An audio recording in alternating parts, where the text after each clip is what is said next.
Papua. Hari ini kita bersama dengan seorang perempuan Papua, seorang ibu yang sehari-hari memiliki kehidupannya di Sarmi. Siapa dia? Mungkin nanti ibunya memperkenalkan dirinya sendiri. Untuk itu saya coba tanya, Ibu mungkin bisa memperkenalkan diri siapa dan biasa kehidupannya sehari-hari bikin apa? Ya, terima kasih atas waktu yang diberikan. Nama saya Dorcas Biranggua, saya asli perempuan Sarmi. Aktivitas saya sehari-hari mengolah kelapa atau kopra. Jadi setiap hari di sini kerja saya membeli buah kelapa di masyarakat atau petani kelapa. Dengan adanya buah kelapa, saya di sini bisa membuka atau membantu keluarga di sini, saudara-saudara di sini untuk membantu saya membuka kasih kerja dorang untuk buah kelapanya saya beli di petani kelapa, kasih di sini, terus mereka yang belah saya bayar dia punya daging yang hasil dari cungkilannya. Setelah itu saya pekerjakan mereka lagi untuk asarannya itu sendiri juga. Setelah lepas dari cungkilannya itu untuk asarannya itu sendiri. Setelah dari asarannya itu nanti kita jadikan kopra. Setelah itu nanti 1 minggu ditimbang atau dimuat begitu. Oke. Berarti ibu ini semacam usaha kopra ya? Iya. Nanti beli dari Petani kelapa. Iya. Ibu olah di sini, ada tenaga kerja. Nah, tenaga kerjanya ini dari mana biasanya? Makanya orang asli di sini kah atau orang dari luar begitu? Kalau untuk tenaga kerjanya saya ambil semua adik-adik saudara-saudara di sini. Oh, keluarga iya, ya? Keluarga semua. Keluarga, oke. Boleh tahu Bu, itu maksudnya berapa orang yang dipekerjakan? Kalau untuk asarannya itu khusus asarannya itu 4 orang. 4 orang ya? Iya. Terus kalau untuk cungkilnya itu saya tidak pakai karyawan tetap, itu lepas siapa saja mau datang cungkil, terserah begitu. Oh gitu. Jadi istilahnya kita siapkan bahan bakunya, nanti siapa yang senang, keluarga siapa yang mau senang begitu, mereka yang datang kemari cungkil, setelah cungkil ditimbang langsung saya bayarkan begitu. Itu per kilo ya, maksudnya? Iya, per kilo. Ongkos timbang per kilo, oke. Jadi kalau 1 kilonya itu, kalau yang mentah, kalau saya yang siapkan bahan bakunya berarti saya beli ke mereka, bayar ke mereka itu 850 rupiah ya. Per kilo. Per kilo. Tapi kalau mereka yang siapkan daging kelapanya sendiri, mereka bawa kasih timbang di saya, berarti saya beli 5.000. Oh, langsung naik. Iya. Ya? Berarti kalau mereka rajin di rumah sendiri berarti lebih dapat untung begitu ya. Oke, Ibu kalau boleh tahu 1 bulan itu estimasi kira-kira berapa Ibu punya hasil usaha ini? Berapa ton gitu? Kalau kemarin ya sebelum ini ya, dari sebelumnya bulan lalu itu saya biasanya ada juga kopra luar. Kopra luarnya? Iya, kopra luarnya itu macam di luar dari kampung sini mereka mengolah. Iya. Mereka telepon saya hasilnya yang sudah jadi kopra. Oh iya. Baru saya timbangkan. Saya pergi timbang begitu. Oke. Nah, itu kalau ditambah dengan kopra luar biasanya saya itu paling kurangnya tuh kalau 1 minggu tuh 9 ton. Wih, 9 ton 1 minggu ya? Tapi kalau saya olahan sendiri, dari hasil saya 4 para sendiri tuh biasanya tuh 3 ton. 3 ton. Iya, itu paling kurang. Iya. Per minggu. Nah, ini kan pakai api ya, pakai bara. Itu apa? Yang dibakar itu apa? Ini apa?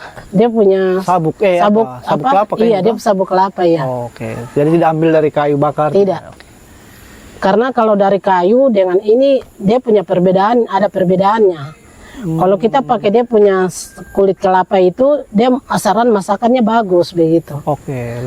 Ya. Tapi kalau kita pakai kayu, masakannya beda, dia agak kualitasnya agak kurang bagus. Nah, ini usaha ini Ibu sendiri atau dengan suami atau bagaimana? Atau ada pemodal lagi atau Ibu sendiri memang? Kalau dari awal itu memang kita modal sendiri, terus sama suami juga. Tapi setelah saya sudah lihat, bos saya sudah melihat saya sudah mulai meningkat, saya makin meningkat. Memang saya lagi butuh memang dana yang besar begitu. Untuk usaha ya. Nah, jadi kemarin saya satu para-para aja itu saya masih sendiri. Oke. 2 para-para pun itu masih saya sama suami saya sendiri. Tapi setelah saya sudah ada tambahan para-para, otomatis saya butuh dana yang besar. Jadi yang jelasnya dibantu dari bos. Bos ini siapa ini? Yang punya bosnya maksudnya? Bosnya orang Makassar. Oh, pedagang ya? Iya, pedagang. dia iya pedagang juga. Tapi pedagang pengumpul besar ya? Iya. Oke. Iya, jadi dari ibu nanti disetor ke mitra pedagang besar, bosnya itu ya. Oke. Nanti dari situlah nanti ibu juga dapat pendapatan gitu. Oke. Selama ini gimana Bu? Maksudnya cukupkah untuk kebutuhan keluarga? Kalau untuk pribadi saya rasa sejauh ini saya rasa ya cukup lah. Cukup ya. Dengan harga yang dikasih dari bos. Sekarang berapa Bu per kilo? 16 saya terima di tempat. Saat ini ya? Iya. Oke, itu 16.000 per kilo. Itu juga pilih-pilih lagi kah? Ada yang kualitas begini? Ibu pilih lagi atau memang sudah rata? Tidak, memang itu saya ratakan semua karena memang kualitas saya ini bukan menurut penilaian saya sih, tapi dari bos. Kemarin mereka datang juga, ada lagi bosnya, ada lagi bos yang satu lagi. Dia bilang ini kualitas mama ini sudah bagus. Sudah bisa dibilang kita tidak ragukan lagi. Sudah sudah mampu ya. Iya, terus kira-kira gimana? Maksudnya selama ini apakah ada dukungan dari pemerintah untuk bagaimana memperkuat usaha-usaha ini itu? Kalau dari dari awal saya mulai buka usaha kopra sampai sekarang tidak ada perhatian dari pemerintah. Belum ada perhatian sama sekali. Dari saya pribadi, saya berharap untuk mungkin dengan adanya kerjaan ini, mungkin dari pemerintah daerah bisa lebih memperhatikan kami anak-anak Sarmi. Iya. Kalau umpamanya diperhatikan, kalau umpamanya perhatikan, dia nonton mungkin barangnya di YouTube kah, bagaimana kah? Kira-kira kalau dia tanya, perhatian apa yang dibutuhkan? Kira-kira apa itu? Kalau saya perhatian untuk uang itu bagi saya tidak terlalu butuh. Tapi yang saya butuhkan di sini adalah bagaimana caranya pemerintah bisa lihat saya apa kekurangan saya yang saya butuhkan di lapangan. Mungkin dibutuhkan mungkin ya dari hasilnya tempurung, mungkin daripada kita bakar itu kan saya sudah bakar lagi itu ada tempurung. Daripada kita mungkin kirim ke sana, mungkin di sini disiapkan untuk mesin alatnya untuk kita bisa buat briket atau apa begitu. Dan juga mungkin kita bisa difasilitasi daripada kita jual ke sana, kita siapkan mungkin dari pemerintah daerah, mungkin mereka bisa kasih kita harga yang jauh lebih baik. Karena di sini ya kalau mau dibilang saya juga sudah tidak secara langsung saya sudah membantu saudara-saudara di sini hampir 3 kampung ini sudah semua datang kerja di sini kalau untuk mau cari uang garam sama vetsin. Ya, artinya. Dan juga saya mulai buka ini tuh semua masyarakat di sini mereka bilang, kok semenjak buka ini tuh kita tidak pernah susah lagi. Itu kuncinya itu ya. Anak-anak pemuda pun juga bilang, semenjak kok buka ini kita tidak bisa palang-palang mobil untuk minta rokok. Luar biasa. Dan saya juga di sini sebagai perempuan Sarmi, saya juga bukan di sini untuk mengejar target untuk saya dikenal apa, tapi saya di sini target saya adalah saya bawa nama kabupaten, itu nomor 1. Yang kedua, saya berharap untuk pemerintah daerah bisa lebih memperhatikan saya. Dan masyarakat lain tentunya ya. Dan masyarakat lain tentunya. Karena kita di sini memang sangat butuh bantuan dan perhatian dari pemerintah. Kenal Feli dari mana ini? Saya awalnya tidak kenal. Tapi mungkin dengan adanya ini, mereka yang mungkin penasaran mengenal dengan saya. Akhirnya mereka yang datang ke saya begitu. Jadi mereka datang ke saya, jadi saya juga bisa kenal mereka begitu loh. Dengan saya juga bersyukur adanya saya punya usaha ini. Dari manapun orang yang saya tidak kenal bisa kenal saya. Terima kasih banyak. Mungkin dengan ini saya juga bersyukur sudah bisa mempromosikan saya. Dengan saya punya hasil kerja yang ada. Terus Ibu, ini di sini kelapa memang luas ya? Kalau kelapa saya tidak bisa bilang lagi. Biar kita mau pakai kontainer berapa kontainer, kalau kelapa di Sarmi tergoyang. Memang pusatnya lambai kelapa, nyur kelapa memang di Sarmi. Sarmi sudah. Karena saya kuatnya di Sarmi itu bisa mampu saya para begini dan bisa saya mampu sampai 9 tahun itu karena di Sarmi, saya tidak ambil dari luar. Nah, Ibu Dorcas ini kan juga tahu masyarakat kita yang lain di kampung lain, mungkin apakah menurut Ibu mereka juga perlu bisa semampu Ibu dilatih, dikembangkan begitu atau? Ya, kalau dari saya pribadi memang saya berharap seperti itu, supaya kita juga jangan kita terlalu berharap ke pemerintah harus ini, tapi dengan adanya dibuka lapangan kerja seperti ini, biar kita punya adik-adik saudara-saudara yang tidak lanjut sekolah, yang apa mereka tidak menganggur, biar di situ adalah aktivitas mereka, biar mereka itu bisa menghilangkan punya stres-stres itu, tidak pikiran yang harus minum, mabuk, harus kacau, apa tidak. Ya, ini saya suka pikiran Ibu ini. Ya. Terus yang berikutnya, apakah selain bekerja mengelola ini, adakah Ibu itu pergi juga, ini saya lihat sini kan hutan-hutannya, Ya. apakah Ibu juga masih mengakses sumber daya hutan seperti ambil sayur gedi kah, sayur apa, pakis begitu atau gimana? Masih ke hutan kah? Ya, kalau ini memang kita di kampung, jadi yang paling kita tetap masuk di hutan. Masuk di hutan, Pak. Ini kita tunggu masak ini. Kita ambilnya dari sini sudah. Iya. Ini sayur paku kayak ini itu. Sering kita masak di sini sama saudara-saudara, adik-adik di sini. Ini para-para ini kita jadikan ke tempat makan di sini. Oke. Yang berikutnya, ini pertanyaannya sedikit lebih berat lagi. Siap. Mudah-mudahan bisa. Ibu kan, Ibu Dorcas ini kan perempuan asli dari Sarmi. Iya. Apakah selama proses-proses diskusi-diskusi dengan apa isu-isu masyarakat adat begitu, apakah Ibu pernah diajak begitu kah atau tidak pernah? Saya sering dipanggil juga, dikasih undangan juga.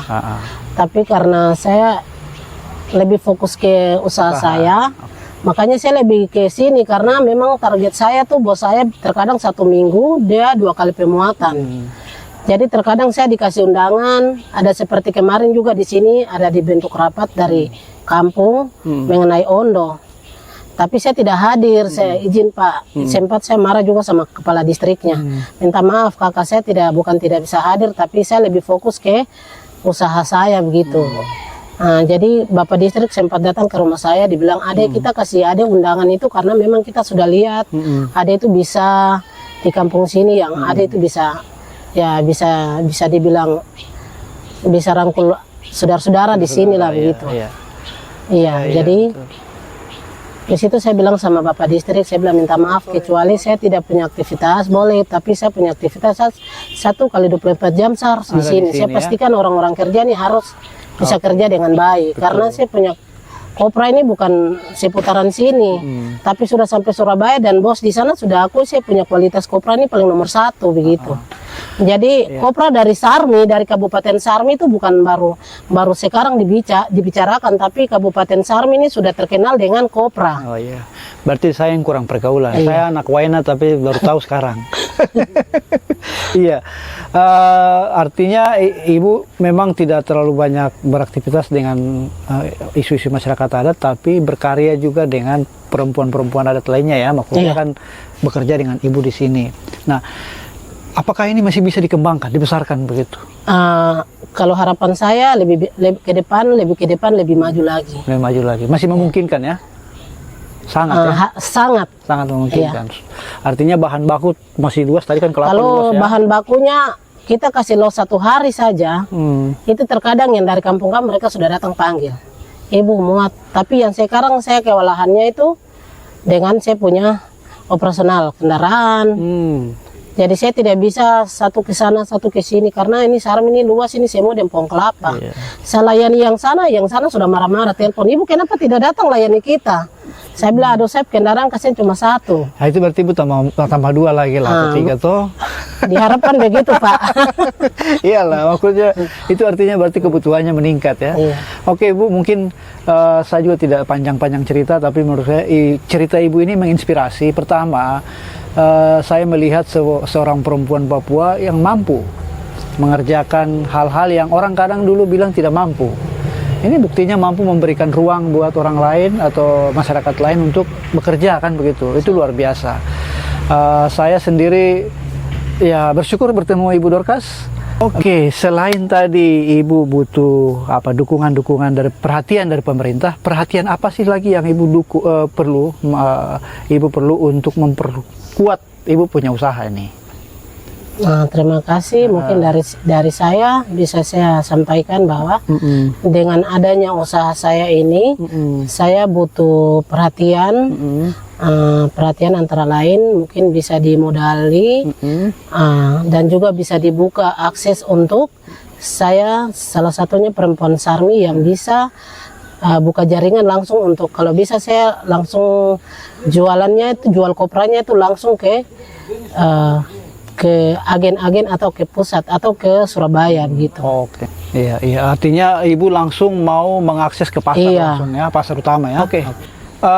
Memang itu menjadi menjadi sangat terbuka sebenarnya sekarang. Tinggal bagaimana nanti pemerintah bisa mendukung ibu ya.